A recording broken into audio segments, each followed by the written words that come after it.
I'm Denise LaFrance. Coming up next on City Beat, Las Cruces High School is going through a major transformation. We'll go inside the construction zone to see what's changing. Roller derby girls are gaining speed and popularity at their recent venue, Mearshite Recreation Center. More on their unique partnership with the city. And our next installment of City Jobs. This time we head to the ball fields to see what happens before and after game time. All this and more next. Welcome to City Beat for the month of July. Las Cruces High School was built in 1955 and has had many additions throughout the decades. Now it's in need of renovations that could last a few years. CLC TV's Jennifer Martinez shows us what changes already are taking place and what we can see as the months go by. Summertime inside Las Cruces High means chairs and boxes piled up in the hallways as rooms are cleaned and waxed.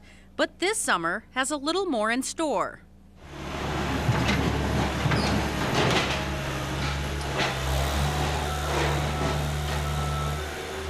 Construction has begun, tearing down structures and making way for new buildings to be put up. This is phase one, or the first part of the first phase, and that's just taking down a couple of the existing buildings. Our A wing, which is our oldest wing on campus, our library, and then the building directly behind us, which is our administrative counseling suite. This first phase costs $56 million and seems to be the most talked about because it will be the most visible to those driving by. The phase where you have two-story buildings going up on both sides of El Paseo and then the connecting bridge across. This will enhance parking since the new front of the building will be closer to the road. For many, these upcoming changes are welcome, but not without a little sense of loss. You know what, a lot of people are excited that it's going down. You know, we're going to get a new facelift here at Las Cruces High School, but a lot of other people are really sad to see it go down. You know, there's a lot of tradition here. Margaret Chip is starting her 19th year at Cruces High as an assistant registrar. Her idea of tradition is emanating with younger Cruces student Jeremy Chavez. I'm excited about it, very, especially an incoming freshman coming to this great school. State championships here. My cousin came here.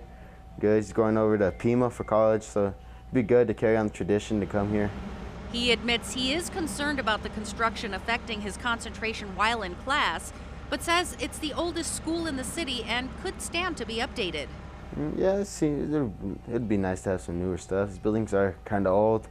And Principal Hendy says all this work should not affect students while in school. There was a lot of concern from the community that when the students are on campus that there's going to be wrecking balls around, and so there'll still be construction going on, but it'll be much further away from the buildings up towards the street.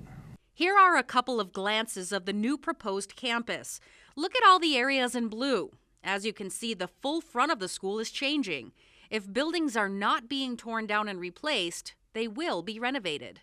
So we have to be creative, but in the past, they've just sort of added on, kind of patchworked buildings together, and it's been a problem. So if you come onto our campus now, it's kind of like a maze of different interconnected hallways and things.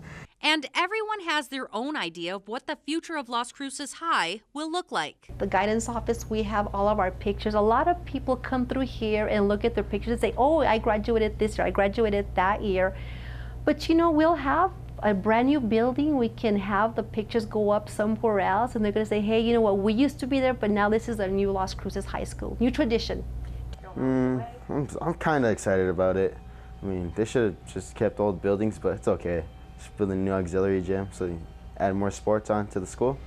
And the principal says the construction comes after hundreds of students from across the district went to Centennial High, leaving a lot of open classroom space to work around. So we haven't had to tell a group of 100, 200, 300 kids, you're going to be going to these other schools until the project is done. That hasn't had to happen. Construction could last up to 4 years and is being paid for by local school bonds and public school capital outlay council funds.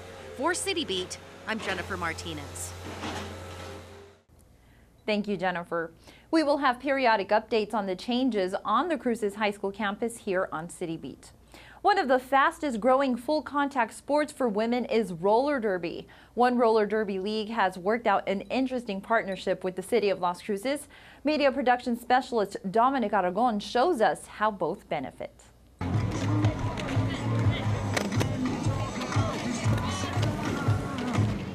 We are at Mearshite Recreation Center.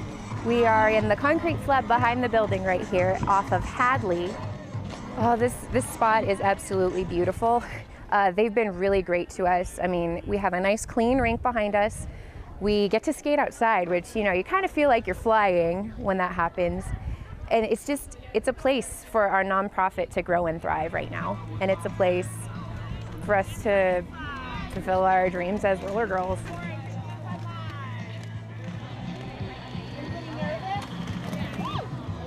My name is RX Bex. My teammates call me Rex, and I'm getting ready to play derby here. No demo. No demo tonight.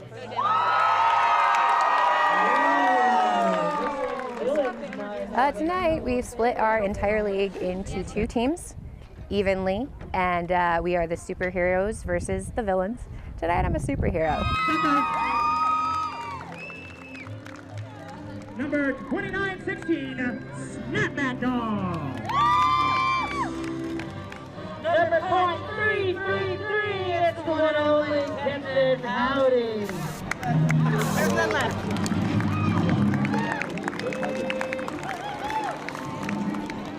I am Z Destroyer. You know, my real name is Zita Sherrill. I'm a teacher at Alma de Arte Charter High School. So, and my name was actually voted on by my students. They came up with my names.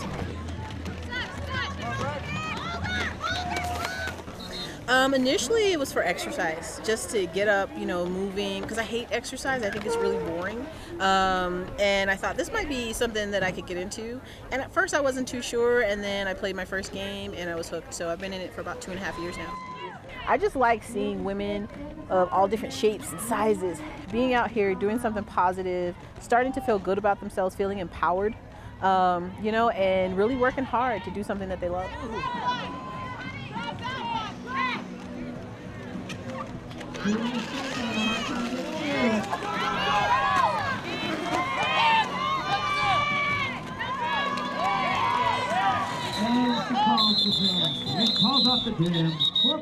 We're always looking for opportunities to partner with our community.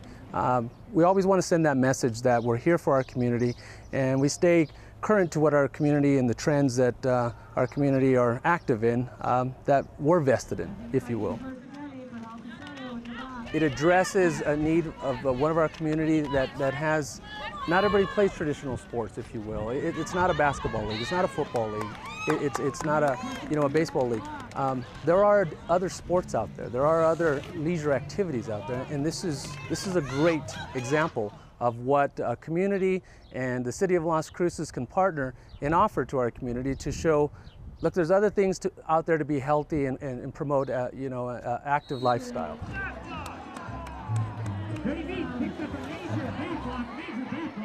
So for our future bouts here in Las Cruces, you can refer to our website. It's crossroadscitydarbydolls.com, and we have our entire season played out there for you, and you can also find out a lot more about the players. Go, go, go!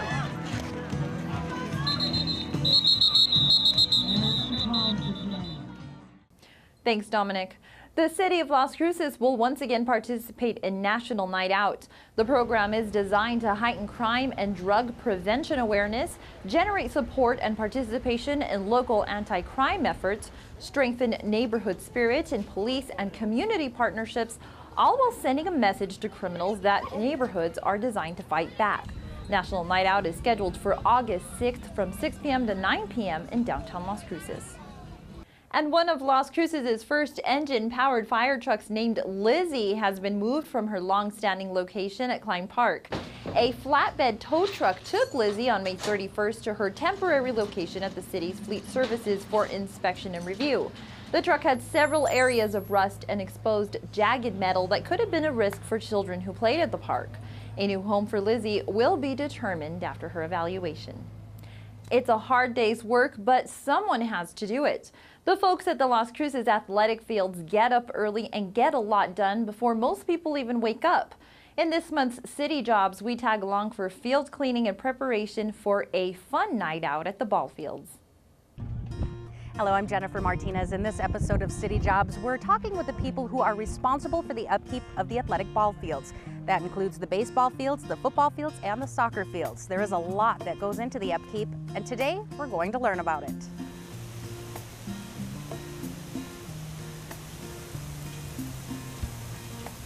We're up early in the morning with Scott Bernal, who's going to be telling us what the grounds crews do before most of us even wake up. Yes, ma'am.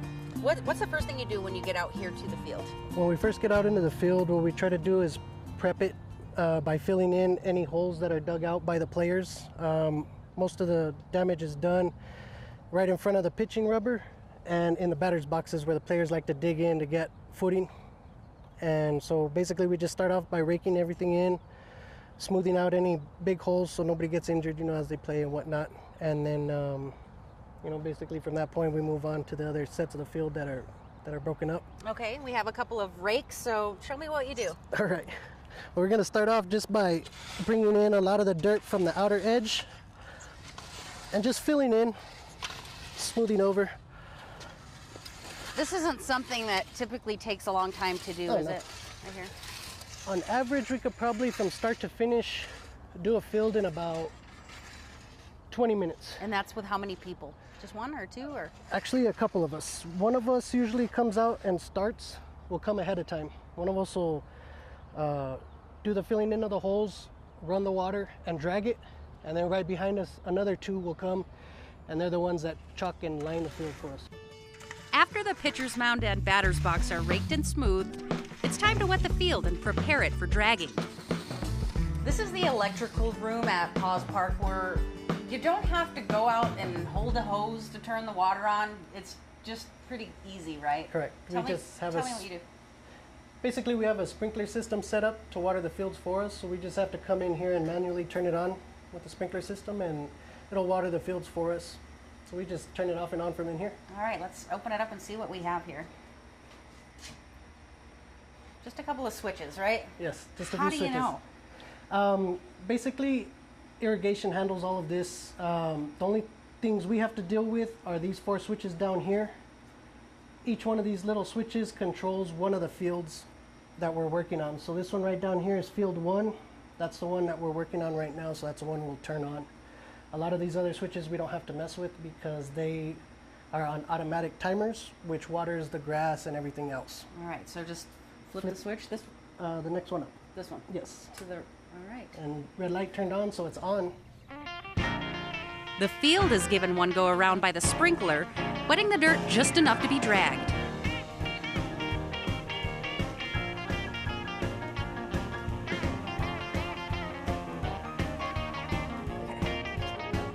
During this time, Scott and I set up the dragging equipment, and I made an attempt at pulling the bases off the field. I may need a bit more practice. This is where things start to slow down a little bit, you think, right? Yes. Why? Because the dragging process is pretty slow. Basically, it's just combing out the dirt, so we go at a nice slow pace just to give it a nice even look to it. And we go slow to keep the dust down also. It was time to take a little cruise around the field, over and over and over again. After dragging, we took to chalking all the lines on the field.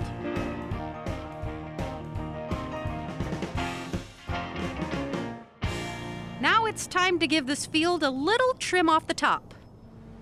I'm standing in front of the city's new tractor, about an $80,000 piece of equipment that they got last week. And let me give you an idea of what this thing can do. It can mow this lawn in about 30 minutes. And part of the reason they want to do this is because if you take a look here at the grass, it's a little bit tall here. What they're going to try to do is cut it down to about an inch. And the reason why is because when these ground balls come out to the outfield, they're going to slow that ball down, slow down the play. So we're going to jump into this tractor here. I got my safety vest and my safety goggles. Let's jump right in.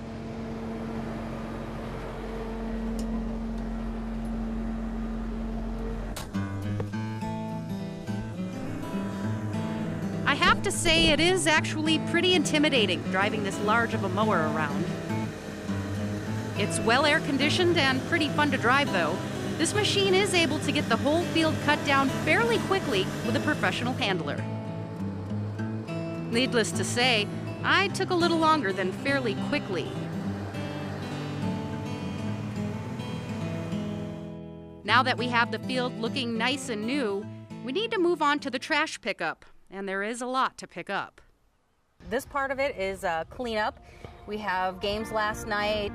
People leave their trash behind. Somebody's got to clean it up. Absolutely. Today it's us. That's us. All right, let's get to work. Alrighty. So we have this, what do we call this? The grabber? Pickup stick, Okay, yeah. pickup stick. So why don't you just reach down and pick it up? We can. Not all of us have those. We've, some get lost, some get broken. We use them a lot. So just depends.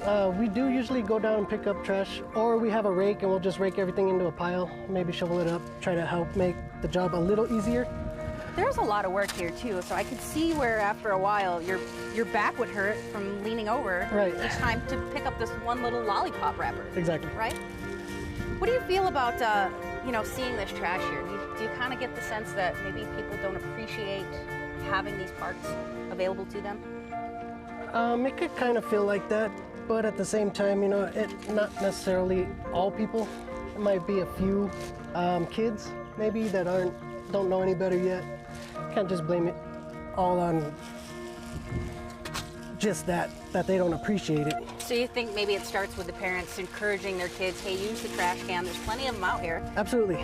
We try to keep them, fairly close, so you don't have to walk very, very far. And sometimes, again, the wind blows them off and it gets blown away and nobody wants to crawl into the bleachers to get them. It's understandable. And it's part of our job. It's what we get paid to do. We don't mind doing it, as long as the parks look good when everybody shows up.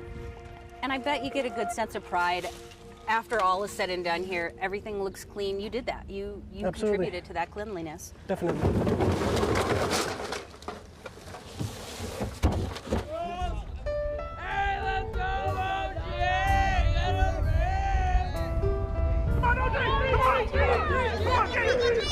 It takes a team of people to keep these parks clean and play ready. So the next time you're enjoying a ball game, remember all the behind-the-scenes people who help to make these parks beautiful. If you'd like to learn more about a city job, contact us at clctv.com.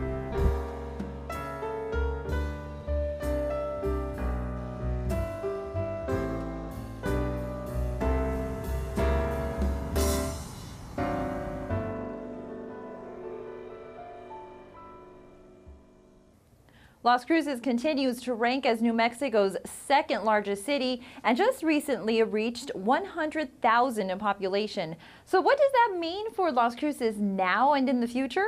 CLC TV's Udelvi Hill explores answers in this month's SASTA. Thank you, Denise. Just about everywhere you look, you see continued signs of growth in Las Cruces. And one of the persons responsible for triggering a lot of that growth is Davin Lopez, President and CEO of the Mesilla Valley Economic Development Alliance. Davin, thank you for joining us. Let's begin with talking a little bit about the Mesilla Valley Economic Development Alliance and what it does to try to attract businesses to the Mesilla Valley. Well, Udell, thanks for having me this morning, and appreciate the time and giving the opportunity to talk about what our organization does.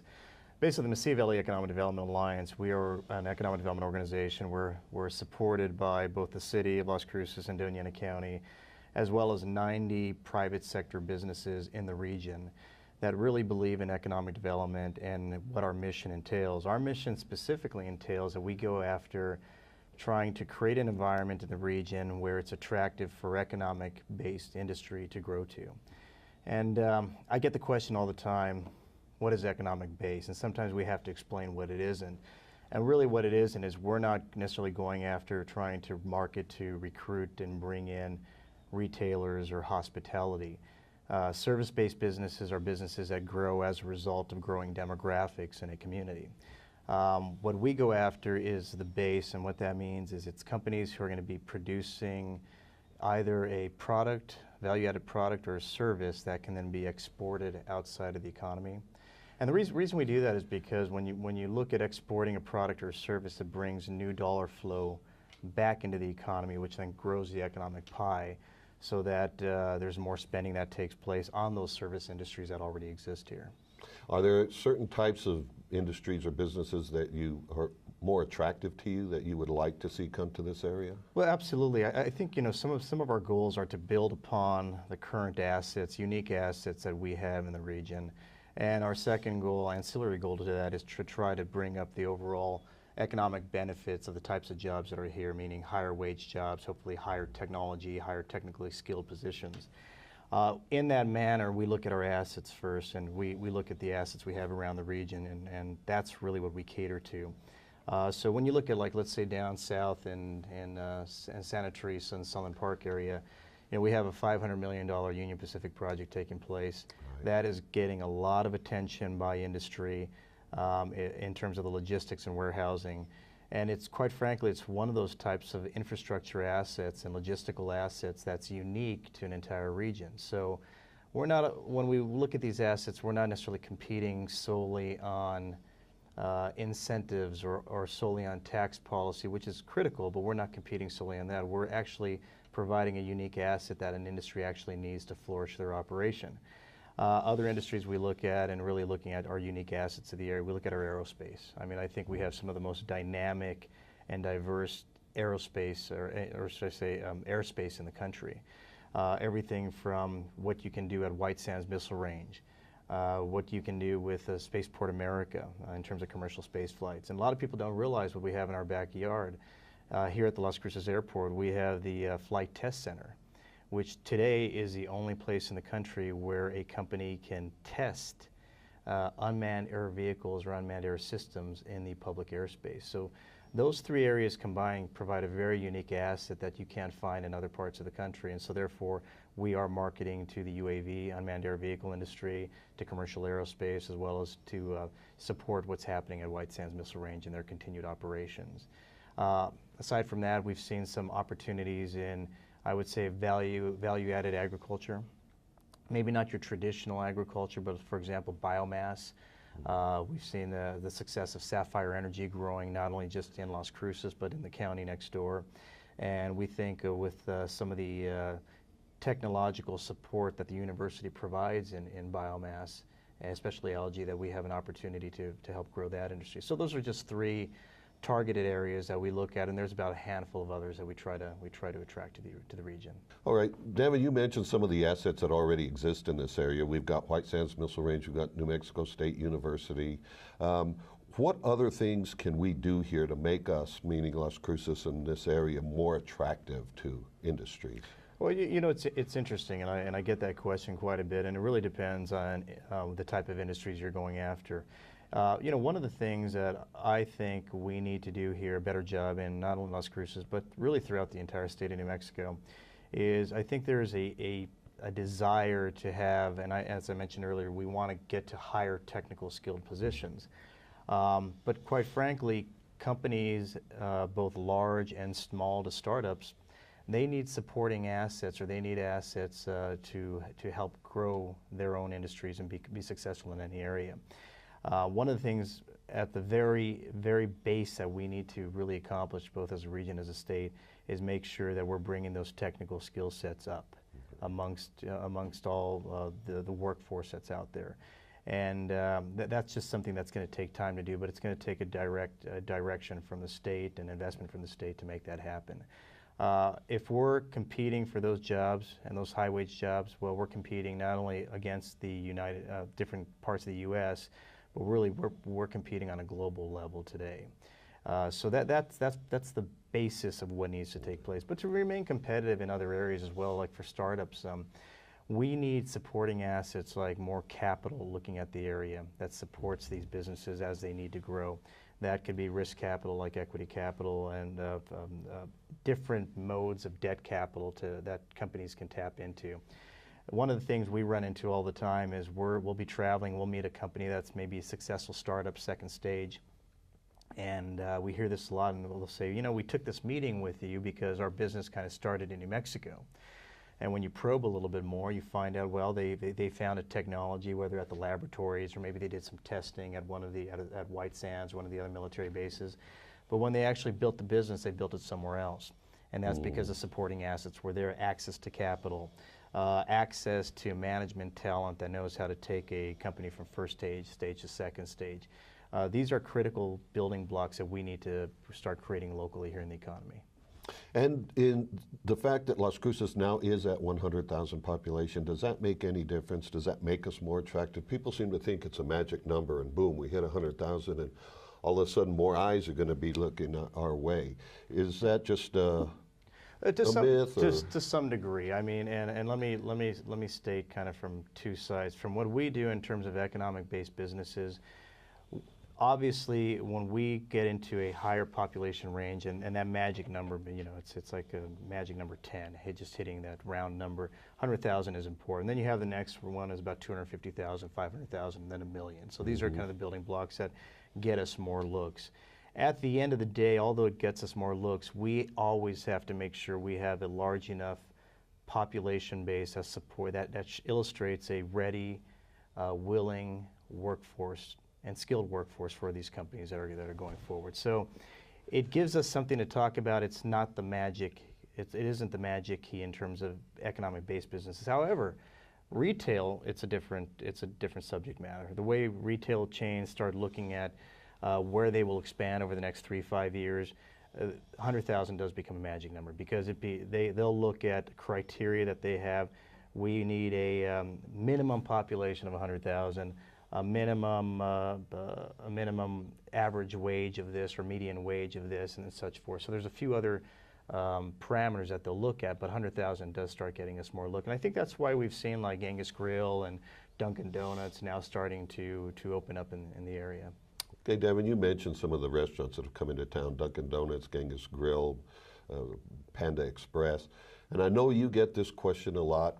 Trader Joe's. What is keeping them from Las Cruces?